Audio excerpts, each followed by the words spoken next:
January 17th from 2 to 4, the MLK Day Celebration Youth Committee presents a short film of high school-age students sharing about their activism and world good trouble, necessary trouble. Rally and March, broadcast live on Rainier Avenue Radio. Rally starts at 11. The march begins at noon. We'll be following the entire march. Seattle's legendary 39th Annual March and Rally. Celebrate the legacy of Dr. Martin Luther King Jr. Rally at 11, march at noon. Live on Rainier Avenue Radio.org. Watch on Facebook, YouTube, or Twitch. Listen and watch on the Rainier Avenue Radio app. Or go to www.rainieravenueradio.world. Lock in fresh juice with the newest hip-hop and R&B. Every Wednesday night from 9 to 11 p.m. on Rainier Avenue Radio.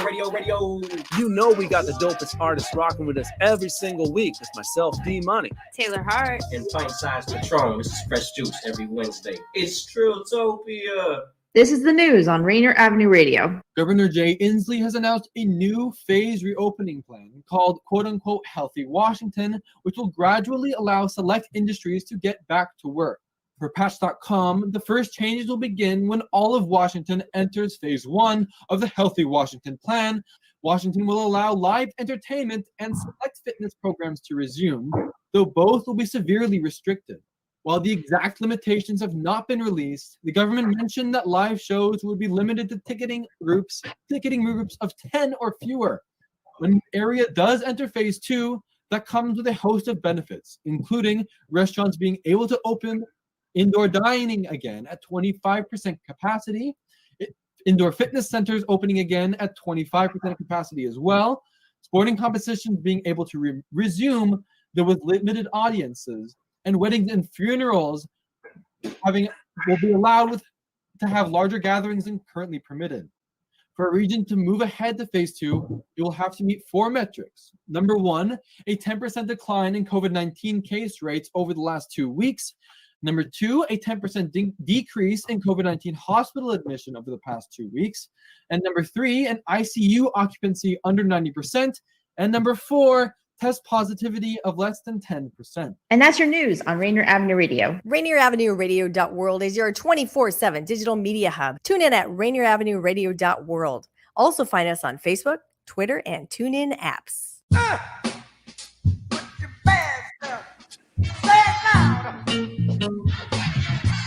Say it loud, baby. We back. I'm Dupe. He's Edwin Bailey. This is Monday Night Sports on Rainier Avenue Radio.world. And Edwin, we are wrapping up the season. A disappointing into a good season at 12-4, but man, disappointing into a season for the Seahawks. If you're just joining us, we are here for the next 30 minutes, and I'm going to lean on that man right there with that TW Tiger Woods hat on. He don't know nothing about golf, but he's wearing the hat. You're looking good too, brother. But anyway, want to just get his perspective, especially as an 11-year NFL veteran, not only on this game, but I think more importantly, the entire season and what the Seahawks need to do moving forward. But with that said, how you doing, big fella? How's it going? Hey, Rick, I'm sitting there, man, since I talked to you earlier. I'm sitting there writing notes and doing all kinds of things to make sure I give a true assessment. Yeah. Well, I think you can give a good perspective. Let me throw out a couple of things I think that are really important things to note. Unfortunately for the offense, the season ended on Russell Wilson being sacked. The 5th sack of the game. Going into the game, the Rams had sacked him 11.5 times, 5 in the game. So in 3 games, 16.5 sacks. That's 5, more than 5 sacks per game. And Edwin, you have said all season, a team that you feared most was the LA Rams, and especially big number 99 on the defensive side of the ball. And kind of your biggest concerns came to fruition on Sunday, and that Rams defense controlled the Seahawks offense. The offense could not get the ball moving. They weren't consistent. But with that said, I mean, you're taking a look at not only the game, but the season as well. Kind of your assessment overall. Rick, we have to get some playmakers. Mm-hmm. And when I say we, I'm talking like I'm a part of that organization. And I was born and raised a Green Bay Packer fan, but hey, for all the right reasons, I'm a Seahawks fan. Yeah. We got to get some guys up front on the offensive line that's gonna knock the holes open. Yeah. And we got to keep the quarterback clean. Our quarterback staying clean is the biggest part of our team's success.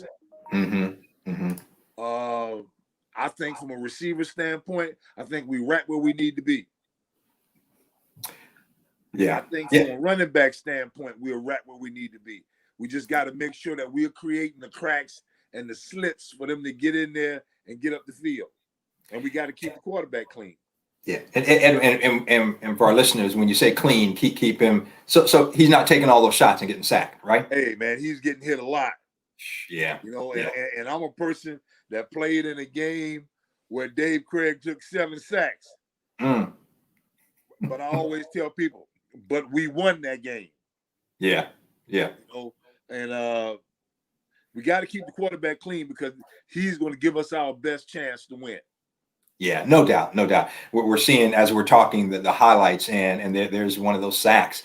And I would say the defense, man, the last 5, 6, 7 weeks, the defense was stellar. And even yesterday, Edwin. I mean, we're not a big, we don't go over the numbers a lot on this show, but I just want to throw this out. From a statistical standpoint, now the defense gave up 333 total yards, 169 on through the air, 164 on the ground. That 164, I think, was a season high or one of the highest of the season they gave up, because the Seahawks defensive, even early in the season when the defense was not playing well, they were stopping the run pretty well. Right. And yesterday the defense was good. Now you take away, you and I talked about this, Edwin. We said, okay, there are a few things that you need to go deep into the season and to be a playoff contender and get to the Super Bowl and win a Super Bowl. One of them is you got to stay healthy. And like any team, Seahawks has some ups and downs, but for the most part, going into yesterday's game, all your key players were healthy. Yeah. Number two, you got to get some bounces. The ball's got to bounce your way. And yesterday, the ball bounced, the Seahawks way on the 51-yard touchdown pass to DK. Broken play. Russell made a great scramble. I mean, going to his left and throws it, So they had some luck. The other thing is you got to protect the rock. And the Seahawks had 2 turnovers, and both turnovers led to touchdowns. You take that away, Edwin. You take that away. Okay. Now you have a win. And it's easy to sit there and say, but I mean, again, you go from a score of 30 to 20. You take away, you go to a score of 20 to what's that? 14 points off of 30 is at 16. You got to win. There's one to pick 6. Right. And on that play, I sat there and it was just like, man, I felt like they really tried to force it to DK. He was, upset on the sideline, and you cannot, your offensive scheme or any scheme, you can't, and players gonna be frustrated. Okay, get over it. You got to grow up. But it's not, you don't force it to him. And I felt like that was, kind of like that second Super Bowl against New England when that forced play, and it's like, oh, why are you throwing the pass? Just hand it off to number 24 and let him run it in. Leave it alone. Yeah. So I don't care about your feelings. You just the ball. Exactly. If you go through a game and you don't get any catches, now that young man right there, this play in particular, I tell you what was a great play by Cam Akers, and he had a great game, 28 carries, 131 yards. But even with that, Edwin, the defense played well. You go up to the second turnover, and I'm going through my notes here. Again, let me go to it real quickly, and then I want to get your take. The score was, you're talking, what was it? It was let me get my note. I think it was like 7 minutes left in the game. So the Seahawks got the field goal. And the Rams got a field goal. So it was a 10-point ball game. They had a great defensive stop. So, they're in striking distance. There's still a lot of time left. And, at 7 minutes, DJ Reed trying to make a play. And I get it, man. You're down. Your time's running out. He tried to make a play, fumbled the punt. So now, the Rams have the ball on the Seahawks 36-yard line. Okay. And defense just made a great stop. Had done, a great job. And so, I don't fault the defense. They played a great game. And it just, it is what it is. Unfortunately, this is a great return, by the way, here by Reed. But yeah, it just, I think those are key things. Again, you take away the turnovers, you can't have, takeaways, and that killed them. That killed them. Hey, Rick, it just, I haven't seen that opportunistic ball player. Yeah. Hey, we get hold up, and if we can skip the ad here and get back to the highlights, so letting Daniel know. Okay, we'll get to it if there are more. But yeah, so you're right. So Edwin, I mean, again, so let's take kind of your take again. I want to get your take on the offensive line, because this offensive line had some shining moments, but that happened too much where Russell Wilson is scrambling for his life, and he did a great job of avoiding getting hit and what have you. But he was sacked 5 times yesterday. He was sacked 16.5 sacks. Against in three games against the Rams this year. 3 games against the Rams. I mean, so what if you're looking at this old line? What has to happen? We got to go and get us a couple of young ball players that we're going to work into that lineup, or we got to go and trade or go to the free agent market and get us at least one established offensive lineman that has been spent time in the National Football League. And my thing about that is, if you got one, you damn sure ain't gonna trade him. Yeah. You're gonna keep that for yourself.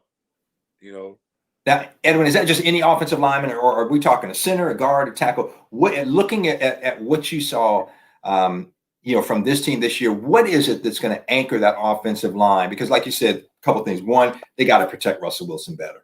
Any offensive lineman, Rick. Mm-hmm. When the Seahawks got what's the big fella, number 71, Walter Jones. Oh yeah. Mm-hmm. I thought you were on that. Yeah. Walter Jones is, Walter Jones. Hall of Famer. Yeah. Just put him out there. Mm-hmm. And then we need to go and get that established. There's some guys that we have yet to replace. And I'm still thinking that we haven't replaced Walter Jones. We haven't replaced the running back. And, we the receiving core, I think, is right where it needs to be. Yeah. We need to go find us another Marshawn Lynch. Mm-hmm. We need to go find another Walter Jones. Yeah. And that's going to help us establish an offense, because we got a quarterback. Yeah, no doubt. And you talk about the receiving core, and they're young enough, and even you look at Freddie Swain, you look at David Moore. I mean, I like this receiving core. You always want to try to improve, but yeah, I mean, you're strong there. You're solid there. Right. DK Metcalf and Tyler Lockett, I mean, just had stellar seasons. And I'm not even I look at this running back tandem, if you will. I mean, you've got Chris Carson, you've got Carlos Hyde, Rashad Penny, my man Alex. Why am I forgetting his name? But anyway, you have a solid running back core that, if, in my opinion, tell me if I'm wrong, Edwin, if you shore up that offensive line, which I mean had moments and showed a lot, they just, in my opinion, were not as consistent as they needed to be. I mean, you got a great guy in Damian Lewis at the right guard, who a young guy just came in. I mean, I think he can certainly be an anchor there. But yeah, you gotta. I'm not exactly sure, exactly what in terms of where on that offensive line, but they just seemed like there were too many times when this offense needed to get something going and they weren't able to do it. Couldn't get anything established. I think the Shell kid should be an outstanding ball player. This is going to be a very important offseason for him. I played with his uncle in college, played against the other uncle at the Raiders. So there's a fan bloodline there. He played against an uncle in college who played, I think he played at either Delaware State or Morgan. His bloodline is solid, but he's a big old kid that's established, and he should be playing along the same lines as Walter Jones. Yeah. So you're talking about Brandon Shell, who 5 years in the league at 28, 6'5", 324. Yes, and a guy that, I mean, you have an anchor there. Damian Lewis, again, rookie year, and came in and did a great job. I mean, and they moved him over to center. He had to play center a lot of the season. 23 years old. Quality. Yeah, because like you said, you can move around. If they can just grab you from any position and put you right there in the hub, that means you're a hell of an offensive lineman. Yeah. So they got it all. They just got to get them to working, man, and let them understand that, hey, it could happen a lot, or it could happen for a year or two. It wasn't often that you have a Kurt Warner in the backfield. And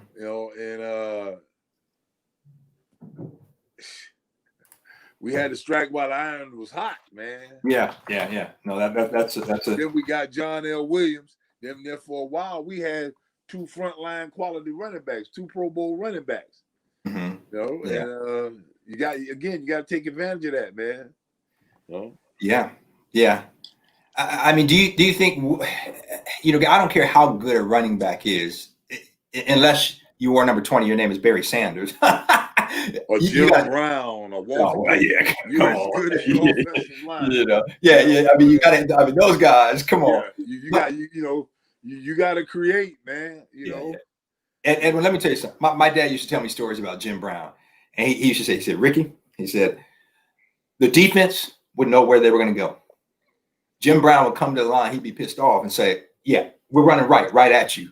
And the defense still couldn't stop him. Okay, now, I mean, unless you go out, there's a Jim Brown out there, which there isn't. But I mean, there are still, guys out there that do the Seahawks, do you feel like they look to a running back, or is it just this offensive line? You got what you need. You get this offensive line short up and playing more consistently. What is the key in your mind? Hey, they're gonna have to get this offensive line established. They got to get this offensive line established. They got to go get some guys there that you can, they call them kind of bell cows. That once they start ringing that bell, every cow gonna come and follow them. Yeah. Rick, they got a very good football team.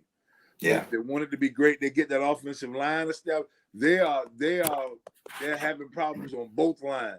Yeah. And they got to go find them a defensive lineman, because that don't matter, because hell or high water, that 3rd and long, you got to worry about him. He's gonna get there. Yeah. I know what it's like to have a Jacob Green and Jeff Bryant or Rufus Porter. Guys that's gonna get there. Fred Young. I mean, they're gonna create a situation that they're gonna get there and they're gonna win.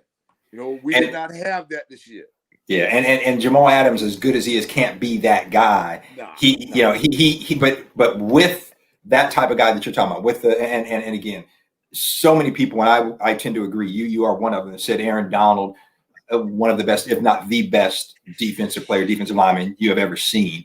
And again, you mentioned guys that you played with on the Seahawks, but I mean, you played against, in your era, some of the best to ever play on the outside, guys like Lawrence Taylor, Derek Thomas, and what have you. Rick, you giving me the cold sweat just saying that. So what I'm hearing you say is it's going to be critical for the Seahawks to find a guy like that as well. Yes.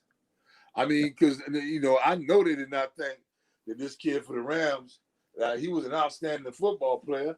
And he is, to be totally honest, he's undersized. But let me tell you something. He has physical strength. He has strength at the point. He has leverage. He has a two-way go. He's an incredible kid, man. And let me explain the two-way go. Explain that for our listeners. What does that mean when you say it's a two-way go? That if he lines up, you got some guys that want to line up on the outside and they want to take advantage of that. You got some guys that's going to get on the inside and get your hands off of them, and they can take advantage of that.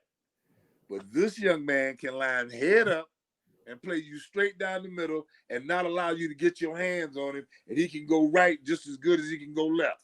And when he gets that quarterback level, he can bend and can get right back to that quarterback. and he's an exceptional football player, man. You know, and that's Aaron Donald we're talking about. Yes, So sir. Yes, that's who that is. Yeah, and you know, again, this defense, the season started out, and I was like, oh my goodness, they are just god awful. They are horrible, and they turned it around. I mean, my concern is that you got, I mean, you know, KJ Wright had, I can't sing his praise. He had a phenomenal season. I mean, Bobby Wagner's Bobby Wagner. Yes. But you know, and some guys on that defensive line that many people haven't heard of. They came to play, and I love the. I mean, you know, Jamal Adams. We've talked about Jamal. We know he's the real deal. He's legit. But Carlos Dunlap, man, was a great find, and he's long. I mean, 6'5", 6'6", a guy who, and he batted down at least a couple passes yesterday. A guy who will get his hands up and create in the passing lane. You know, have it for quarterbacks, especially quarterbacks that are not as tall. But you know, again, and they got more consistent yesterday. I thought the defense, you know, in given what they gave up, they still made some key stops when they had to make them. And unless you just take away the pick six, it's a different ball game. You know, it's a different ball game. Ball game completely. Yeah, and like I said, the second turnover late in the game, you're trying to make a play. I get it. You're trying to make something happen, and the fumble on the punt return. You know, you take away those two things, and it's a different ball game. But again, there were too many of the games where it was too close like that. And again, we've been rambling here. I just want to again welcome our listeners. If you're listening, I'm Dupe. He's Edwin Bailey, and just kind of recap on the Seahawks season. So, Edwin, real quick, we got about 8 minutes or so. Just want to get a couple things from you. Number one, if you take a look, we've been talking about the offensive line, defensive line, but if you had to say, okay, here are the top 2, 3, or 4 priorities for the Seahawks in the offseason, what would those be? And then let's rate offense, defense, and the different positions real quick. But I want to get your take on that. So what are your top 2, 3, 4 priorities you think outside of what we've been talking? What do you think for the Seahawks this offseason? Offensive line, defensive line, defensive line. All right. You know, yeah. They're gonna have to solidify, not just show it up, but solidify both lines. Yeah. You know, because we need to create more of a run game, and we need better protection and short passing downs. And you know, Edwin, I tell you what, man, when even though Russell Wilson was on the run a lot, he had a phenomenal season. And you know, I think honestly he wouldn't say this, but I think forced some things, put maybe too much on his shoulders, you know, at times. But if you give that kid some time, watch out. And with the receiving core that you have, so I agree with you. I hear you. You know, offensive line, defensive line. Again, I'm like you. I think pleased with the linebacker core, the DBs. I mean, you always want to look to improve, but I mean, those guys. I mean, they shored up some things. You know, I take my hat off to Ken Norton Jr. They did a great job. If you're and Rick, we can't lose him now. Yeah, you know, because they could talk about all these other so-called guys that's in line to be a head coach. Mm-hmm. Hey man, I just sit back and just watch him. I watch his demeanor. I watch how his ball players respond to him and respond around him. Man, you talking about gonna be a hell of a head coach, man. Yeah. He's gonna be a hell of a head coach. I'm hoping that he so loves the Seahawks that he's just gonna stay here and won't leave. I'm happy with that. Yeah, at least a couple more years. Yeah. When that opportunity presents itself, I'm sure he's gonna take full advantage of it. Yeah, no doubt. We got 5 minutes left, so let's. I'm gonna have you from you know, grade each of the positions. I'll throw out a grade from A to D. Let's start with quarterback. Hey, and let me tell you this: he's the best quarterback in the league. Why do you think that? Why do you feel that? Because he's a run pass option guy. He makes good decisions. He always keeps a good head on his shoulder, you know. And I mean, he has the situations that pops up occasionally. Hey, but he's a championship quarterback. Yeah, and everyone has those moments. I don't care who you are. Yeah. From Tom Brady on down. Running back. I'm gonna give them a B+ because it's a running back by committee, Everybody's tough. Everybody's hard nosed. Everybody can go get the tough yards. So I'm gonna give them a B+. Yeah, and you have Rashad Penny who missed most of the season coming off the knee injury, so he's gonna have another year to get healthy. And so you got something there. The reason I'm giving them a B+ is because the injuries. Yeah, and I was forgetting Alex Collins' name earlier, and a guy who on and off the active roster. But I tell you what, man, I like Alex Collins, and a guy who who knows if he'll be around next year. But whenever he was called on, he made some things happen. Yes, sir. Receivers, and I'll say overall receivers, tight ends, and wide receivers. A+. A+. Only thing I didn't like the little gripe session from the big guy at the receiver here at the end. You know, talk with your game. Yeah. Talk with your game. Let your game speak for itself. You don't have to jump up and down. You don't have to tell them to throw the ball. If you on the team, I've never seen Jerry Rice do that. Mm-hmm. Right. Because he know every opportunity they get, they're gonna throw him the football. Right. Exactly. They want it in his hands because they know he can make plays. Yes, sir. Offensive line. Ooh, I'm gonna give them a C+. Yeah, they made it to the playoffs. Yeah. So we've talked a passing grade. Yeah, and we've talked enough about what they need to do. So I need to see them drop their butts and come out of there with somebody. It's got to be a pride thing of keeping 3 clean and keeping him off the ground. Mm-hmm. Giving these running back by committee, all these tough, hard-nosed guys, man, you got to give them a hole. Yeah, create a hole for them. Yeah, because these are north-south runners, man. They put their head down. They get it done. Real quick, we got about 3 minutes left. Let's go on the defensive side of the ball. Let's start with the defensive line. A C, because nobody up there is taking control of the game. Yeah. We don't have anybody up front with the hand on the ground that's making the defense worry. Yeah. Number 99 shows you how it should be done. They made it to the playoffs. They had some great situational plays throughout the season. And I'm not gonna give them a D. I'm gonna give them a C because they did make the playoffs. But I need somebody to step out and step up. Yeah, it's gonna be interesting to see with Carlos Dunlap being here now and having full off season, and then also the thought is and the hope is that the pandemic things will be different and teams will be able to have a closer to more normal off season and camp and what have you. Linebackers. Little something about Carlos Dunlap. I heard he got some South Carolina State blood in him. Do a little research on that, Rick, and let me know what you think. We got to see if we can get him on the show, and talk. So we'll work on that. We got about a minute left here. So linebackers, give me a quick grade on linebacker and DB. B up linebacker.